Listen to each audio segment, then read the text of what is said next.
Eu sou Mário Persona e essas são as respostas que eu dei aos que me perguntaram sobre a Bíblia. Você escreveu com uma dúvida no significado da passagem de Gálatas 2, versículos 16 ao 21. E para entender essa passagem é preciso ler o contexto, que é basicamente todo o livro de Gálatas, onde por 5 vezes é mencionada a crucificação e o seu efeito no crente, colocando o crente na posição de morto no que diz respeito à sua velha vida. Primeiro, Jesus foi crucificado diante de mim. Gálatas 3:1. Segundo, eu fui crucificado em Cristo. Gálatas 2:20. Terceiro, os que são de Cristo crucificaram a carne, as paixões e as concupiscências. Gálatas 5:24. Quarto, o mundo foi crucificado para mim. Gálatas 6:14. E quinto, eu fui crucificado para o mundo. Gálatas 6:14, segunda parte do versículo. No capítulo 2, onde está a sua dúvida, Paulo comenta o episódio que havia ocorrido com Pedro, que parecia querer voltar às práticas da lei dada a Moisés, como se sofresse de um retrocesso na sua fé. William MacDonald explica muito bem essa passagem no livro Believer's Bible Commentary, que eu prefiro até traduzir e reproduzir a seguir, porque é muito bem explicado. Diz o seguinte: os judeus que tinham sido salvos sabiam que não havia salvação na lei. A lei condenava à morte aqueles que fracassassem em obedecê-la perfeitamente. Isso trouxe maldição sobre todos, porque todos romperam seus sagrados preceitos. O Salvador é aqui apresentado como o único objeto da fé.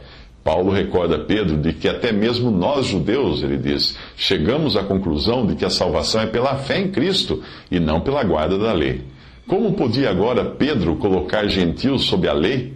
A lei dizia às pessoas o que deviam fazer, mas não lhes dava o poder para fazer. A lei foi dada para revelar o pecado e não para ser uma salvadora. Paulo e Pedro e outros tinham buscado a justificação em Cristo e somente nele. As ações de Pedro em Antioquia, porém, pareciam indicar que ele não estava completamente justificado, mas que precisava voltar à lei para completar sua salvação. Se assim fosse, Cristo não seria um Salvador perfeito e suficiente. Se vamos a Ele para ter os nossos pecados perdoados, porém depois precisamos ir a algo mais, acaso Cristo não se torna um ministro do pecado ao falhar em cumprir suas promessas? Se por um lado professamos depender de Cristo para a justificação e por outro voltamos à lei, que só pode nos condenar como pecadores, será que estamos agindo como cristãos? Podemos esperar a aprovação de Cristo com uma conduta assim, que na prática faz dele um ministro de pecado? A resposta de Paulo é o indignado de modo algum. Pedro havia abandonado todo o sistema legal pela fé em Cristo. Ele tinha repudiado qualquer diferença entre judeus e gentios quando se tratava de encontrar o favor de Deus. Agora, ao recusar comer com os gentios, ele está reconstruindo o que havia destruído. Fazendo assim, ele se revela como um transgressor. Ou ele estava errado por trocar a lei por Cristo, ou está errado agora por trocar Cristo pela lei. A pena pela transgressão da lei é a morte. Como pecador, transgredi a lei. Eu transgredi a lei, portanto, ela me condenou a morrer. Mas Cristo pagou por mim a pena da lei transgredida ao morrer em meu lugar. Assim, quando Cristo morreu, eu morri. Ele morreu para a lei no sentido que atendeu a todas as suas justas demandas. Portanto, em Cristo eu também morri para a lei.